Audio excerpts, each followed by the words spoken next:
खूप महत्त्वाची गोष्ट आहे की जर आपल्याकडे मंदिर नसेल, जागा नसेल आणि जर इनिशिएटिव्ह घेणारं कोणी नसेल तर कुठलाच कार्यक्रम यशस्वी होत नाही. आणि त्याच्यामुळे सगळ्यात महत्त्वाचं आपल्याला पहिलं जे प्रेरणास्थान आहे किंवा पहिली जी गोष्ट आहे ती संगीतात आहे. तिसाठी जोरात टाळ्या झाल्या पाहिजे. आता आपण पाहिलं की क्षमाबाणीचा कार्यक्रम असू दे, कुठलाही महाविजयंतीचा कार्यक्रम असू दे, सांस्कृतिक कार्यक्रम असू दे, या सगळ्या कार्यक्रमांमध्ये तर ती अग्रेसर असतेच. पण आज जे त्यांनी नवीन पाऊल उचललंय स्वाध्यायाच्या बाबतीतलं, स्वाध्याय शिबिर जे आज आपल्या डोंबिवलीच्या मंदिरात ते पहिल्यांदा झालं असं मला वाटतं आणि तेही तिच्या अध्यक्षतेखाली झालं. हे सगळ्यात महत्त्वाची गोष्ट आहे. त्याच्यामुळे सगळ्यांनी आपण खूप खूप अनुमोदना त्या कार्यासाठी केला आणि पुढे यशच करत राहतील आणि आमचा पाठिंबा नेहमी असणारच यात काही शंकाच नाही. आणि माझ्या गुरु, माझे प्रेरणास्थान काकू यांच्याबद्दल तर सगळ्यांना सगळं माहिती आहे. आणि सगळ्यात महत्त्वाचं माहिती आहे मला काय वाटतं, मी ठाण्याला जेव्हा शिफ्ट झाली हे डोंबिवली म्हणजे माझं माहेर आहे. इथे आल्यानंतरची आपुलकीचं जिव्हाळाचे प्रेम मिळतं ना ते मला असं जावंसंच वाटत नाही. लिटरली आता जावं लागेल म्हणून मग मी जात असते. अदरवाईज डोंबिवली म्हणजे तेवढीच म्हणजे असं म्हणतात ना की माहेर कधी सोडवत नाही, पण काही इलाज नसतो. आपल्याला माहेरी परमनंटली पण राहता येत नाही अशा ती गोष्ट आहे. आणि तुम्हा सगळ्यांबद्दल मी एक प्राकृत काव्यच फक्त म्हणते.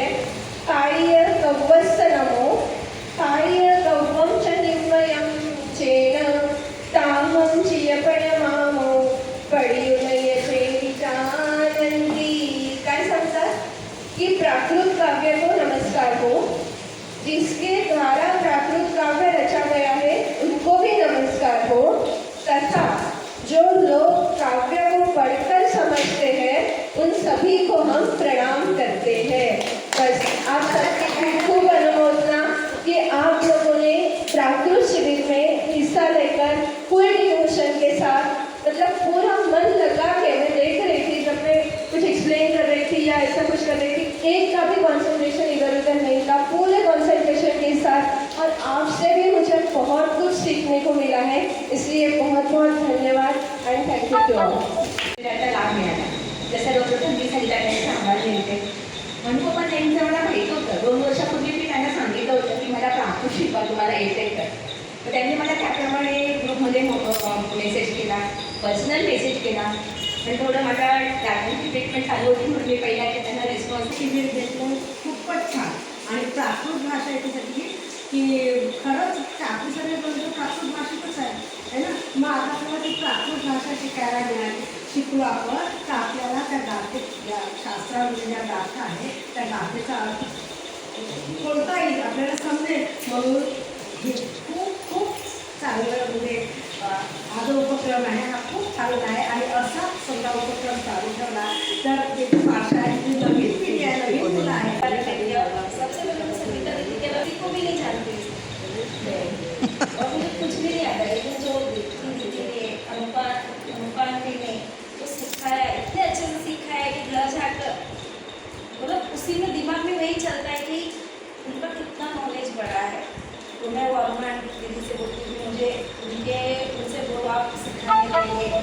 मैं वो किसी को भी नहीं पहचानती लेकिन मुझे उनको बोलो और फोर्स करो कि सिखाए. मुझे ऑनलाइन सिखाए लेकिन सिखाए, कुछ भी करके सिखाए हमें और पढ़ाओ आप ताकि त्याचा लाभ मिळाला. जसं डॉक्टर संगीत संगीताने सांभाळले होते म्हणून पण त्यांचं मला माहीत होतं. 2 वर्षापूर्वी मी त्यांना सांगितलं होतं की मला प्राकृत शिकवा, तुम्हाला येते तर त्यांनी मला त्याप्रमाणे ग्रुपमध्ये मेसेज केला, पर्सनल मेसेज केला.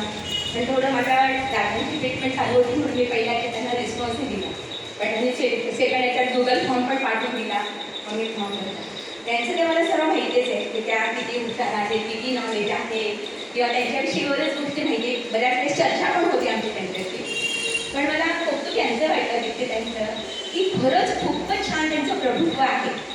द्रव्यसंग्रह हा एवढा कठीण ग्रंथामध्ये प्राकृत भाषेत असून सुद्धा शिकल्यावर आपल्याला फार बरं. आपने तो मैंने बताया कि मैंने MA BEd कर रखा है संस्कृत में, तो उन्होंने आप प्राकृत में भी आगे बढ़ो. तो उनसे भेंट हुई, उन्होंने कहा कि संस्कृत में अगर MA कर दिए तो आप रत्ना का कोर्स कर लो. उसके बाद में आप श्रवण बहन को लाओ और आप तो एक बार अटेंड करना ही है। लेकिन मेरे 29 जून से अब स्कूल भी चालू हो रहे थे तो गीता ताई का बहुत बहुत आभार करती हूँ। मैंने कभी ऐसा सोचा नहीं था कि कोई धर्म के शिविर में मैं जाऊंगी, कभी गई नहीं, कभी ज्वाइन नहीं किया। और धर्म के मामले में तो सबसे पीछे ही हूँ, कुछ आता नहीं है। पहली बार शिविर किया तो कल मैं एक डॉक्टर के पास गई थी तो उन्होंने मेरे से पूछा कि आपको संस्कृत आता है क्या?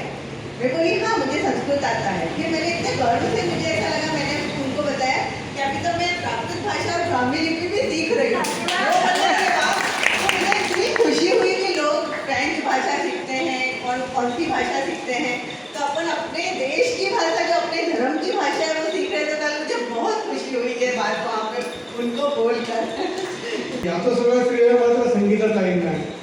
आम्ही मंदिरात यायचो, अभिषेक करायचो, पण अभिषेक तुम्ही काय गंधाला झाली की काय म्हणतात ते पण ते जे करतात ते आम्ही बघायचो. आणि याच्यानंतर विद्या काय मधुरी असते, म्हणजे तुम्ही किती पुस्तकं वाचली. ती आता जी इच्छा आहे ती आता संगीताताई ह्या सगळ्या आपली पूर्ण करणारच आहेत. तर सर्वांनी अशा सगळ्यांना सांगून आणखी जोरात उपस्थित राहण्याचा प्रयत्न करू आणि हे असेच शिबिर आपण पुढे चालू ठेवूयात. सगळ्यांचे खूप खूप अभिनंदन. आणि आम्हाला अशी थोडी आज म्हणजे कशी 8 दिवसात खरंच म्हणजे मला असं जाणवलं की हसत खेळत आपण सगळं करू शकतो. आणि अनुपमताई मला खूप मला एक आनंद झाली. सगळ्यांना जय जिनेंद्र. अनुपमा मुलकर आणि व्यक्तीचं कल्याण अभिनंदन करते.